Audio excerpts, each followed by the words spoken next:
जी महाराज जी, आपने शरणागति के प्रसंग में बताया था कि जब भंवर में नाव फंस जाती है तो पतवार को भी फेंक दो। महाराज जी, इसका अर्थ क्या? मैं जब पतवार फेंकता हूं तो भंवर और भी भयानक रूप प्रतीत होता है महाराज जी। प्रतीत होता है, लेकिन आपको बहा नहीं पाएगा यदि आपने ऐसा कर दिया तो।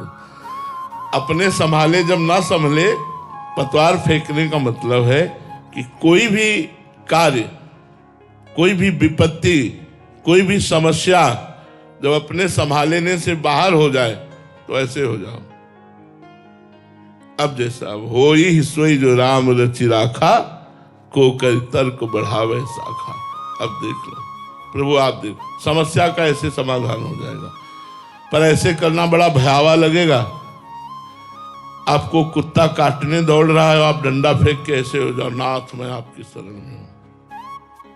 नहीं, आप भरपूर डंडे का प्रहार करने की चेष्टा करें, ना कि डंडा फेंक देंगे। अगर डंडा फेंक दे तो उसी समय भगवान की आपको महिमा दिखाई देगी कि भगवान ने आकर बचा लिया, भगवान ने आकर बचा लिया।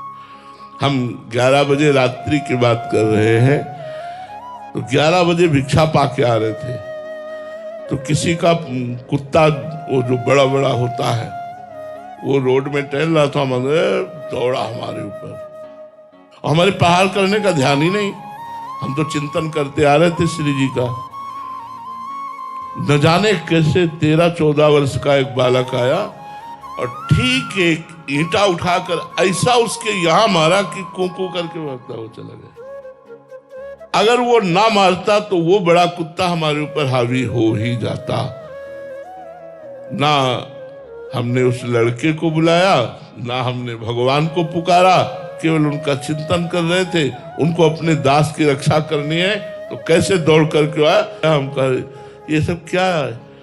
वही भगवान, करो सदा तिनके रखवारी, जिम बालक राखे महतारी। जैसे माँ अपने बच्चे की रक्षा करती, ऐसे भगवान रक्षा करते हैं। एक बार एक जगह हम जंगल में सो रहे थे, तो एक काला सर्प फन काल करके हमारे पैरों के समीप की तरफ आ रहा था। तो एक मोहकुआ नाम का पक्षी वो हमारे सर के पास आकर के बोलने लगा। एकदम उठ के बैठे, देखा रे वो कौन पक्षी था? भगवान। वो भगवान थे जो हमें जगाया और भगाया। वो क्या रूप धारण करते हैं, कैसे रक्षा करते हैं, ये उनकी बात होती है। करो सदा तिनके रखवारी, जिम बालक राखे महतारी।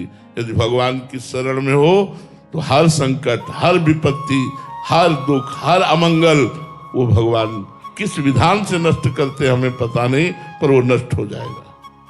महाराज जी, ऐसा भरोसा कैसे आए महाराज जी? कहना आसान। हाँ, ये बात, ये खास बात है। ऐसा भरोसा कैसे आए? ये संतों के संग से जब भजन में प्रीति होती है और जब हम भजन करते हो, भगवान का दृढ़ आश्रय हो जाता है, तब ये भरोसा आता है। मम भरोस ही हरस न दीना, ये नवम भगति में वर्णन भगवान ने किया। नवम भगति जो भगवान ने वर्णन की, नवम सरल सबसे छल हीना, और मम भरोस ही हरस न दीना। मेरा दृढ़ भरोसा हो जाए, वह फिर तो जीत गए। भगवान पर दृढ़ भरोसा हो गया तो जीत गए। हमने बहुत सी ऐसी समस्याएं अपने जीवन में देखी है जो अगले मिनट में हमको भारी समस्या में फंसा सकती थी, लेकिन भगवान ने ठीक 1 मिनट पहले बचा लिया। बहुत सी समस्याओं को हमने जीवन में देखा है, बहुत सी समस्याओं को। और भगवान ही, सिर्फ भगवान ही, अनुभव हुआ कि ये केवल भगवान ही ने किया है, दूसरा नहीं। हम कई बार बताया, गंगा के किनारे हम भ्रमण करते थे, गंगा का किनारा लेकर, तो जहां बाढ़ आती है कहीं कहीं दलदल होता है, तो ऊपर पपड़ी बन जाती है। ऊपर से ऐसा प्रतीत होता है बहुत अच्छी भूमि है, और अंदर दलदल होता है। तो हम मस्ती में चले जा रहे थे, पीछे से आवाज आई, ए बाबा सावधान, आगे दलदल है। तो हमने पहले पीछे मुड़ के देखा, कोई नहीं। आगे लकड़ी डाली तो पूरी समा गई। जो हमारे पास डंडा था वो आगे डाला तो पूरा समा गया, वो मिला ही नहीं, मतलब उसकी जगह थल नहीं मिला। मतलब हमारा अगला कदम ऐसी जगह जाने वाला था, हम कितना दलदल में फंस जाते, वहां आसपास कोई नहीं था, तड़प तड़प के मर जाते। कौन बचाने वाला है? वो भगवान में चलेगा। जड़ भरोसा तभी होता है जब अन्य भरोसा, अन्य आश्रय, अन्य संबंध छोड़कर हम केवल भगवान का आश्रय लेते, केवल भगवान का भजन करते, तो दृढ़ भरोसा हो जाता है। महाराज जी इसमें एक समाधान हो। महाराज जी आपने बोला कि जैसे कुत्ता आया और हमने दंड फेंक दिया, हम भगवान के भरोसे हैं, वो जैसा करना चाहें, क्या हमारे अंदर भी वैसा आवेश उस समय दे सकते हैं? वो उनकी ऐसी लीला भी हो सकती है कि हमारे अंदर ऐसा, हमने उनको फटकार दिया या कोई हमें आघात करना चाहे तो हमारे अंदर वैसा आवेश कर दिया? ये भगवान की इच्छा की बात है, ये भगवान की इच्छा की बात है कि जैसे हमने बताया नहीं कि सैनपुर में एक बड़ा कतली आदमी था, तो वो मोटरसाइकिल से वहां जहां लोग नंगे पैर चलते हैं वहां बूट पहनकर मोटरसाइकिल से जा रहा था। हम वहीं रह रहे थे, 2-4 वयोवृद्ध बैठे थे, भगवत चर्चा हो रही थी। तो हमने कहा, ए मोटरसाइकिल से उतर, तेरे को इतना भी ज्ञान नहीं कि बाबा सरकार की तपोभूमि है और तो इस पर मोटरसाइकिल से चला जा रहा, हट पीछे। वो एक नहीं माना, वहां जूता पहन। तो सहनशील साधुता में होता है, हमें ऐसा नहीं कि हम खड़े हो जाएं, लड़ने लगे, हमने अपनी बात कह दी। वो 1 मिनट घूमकर ऐसे आया, मोटरसाइकिल स्टार्ट करने, हम कहा, यहाँ मोटरसाइकिल स्टार्ट नहीं होगी, गेट के बाहर कर जाके। मतलब आदेशात्मक था और वो प्रयोगात्मक हो गया कि वो लाख प्रयास करे मोटरसाइकिल स्टार्ट ही ना हो, और उसको घसीट के बाहर ले जाना पड़ा। अब वो जब गया तब लोगों ने बताया, महाराज आपने बहुत गलत किया।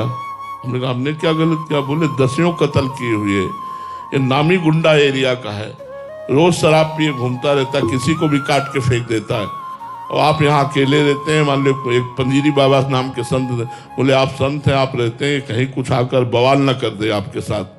चुपचाप चला गया, हमें तो बड़ा डर लग रहा है। अरे यार, पूरा जीवन भगवान के सहारे, अगर इसी के हाथ से मरना होगा तो क्या डर है। चली गई। सुबह हम गंगा स्नान करके 4 बजे अशोक का बड़ा वृक्ष था, उसके नीचे ध्यान में बैठते थे।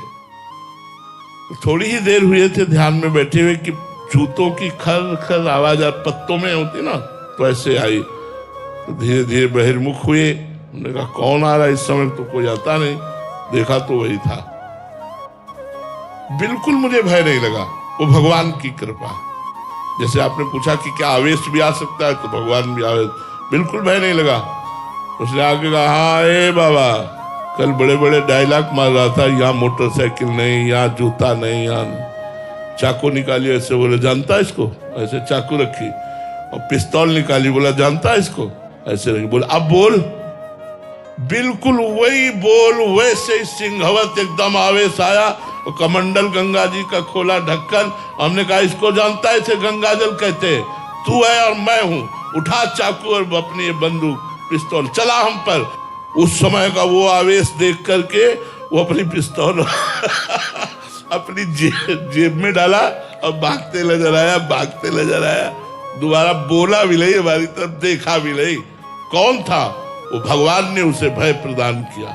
और निश्चित ऐसा नहीं मैं केवल ऐसे बोल रहा, निश्चित मंत्रों में ऐसी सामर्थ्य है कि आज भी आप नष्ट हो सकते हैं। यदि साप दे दिया जाए और आप भजन करते हैं तो निश्चित नष्ट हो जाएंगे। कोई खिलवाड़ नहीं, भजन तपस्या कोई खिलवाड़ नहीं है, पर होनी चाहिए। अब दिन भर झूठ बोलते बोले तुम्हारा नाश हो जाए तो हो जाएगा क्या? दिन भर बेईमानी करते हैं, तुम्हारा कुछ बोलो जाओ तुम सुखी रहो, सुखी रहेगा क्या? दिन भर भजन करते बोला सुखी रहो, अब उसका मंगल नष्ट हो जाएगा। मतलब वैकुंठ से पतन करवा दिया। भजनानंदी संत ने वैकुंठ में अखंड वास करने वाले जय विजय को 3 जन्म के लिए पतन करा दिया। भजन में बहुत बड़ा बल। तो कभी कभी भगवान भी ऐसा आवेश दे देते हैं। भगवान कभी बाहर से बचा लेते, कभी अंदर से बल दे करके बचा लेते, पर वो शरणागत ऐसे रहता है। ये भी भगवान के विश्वास, भगवान का ही बल था। भगवान के ही द्वारा वो आवेश प्रकट हुआ जिससे वो भाग करके गया, मेरे में बल नहीं था।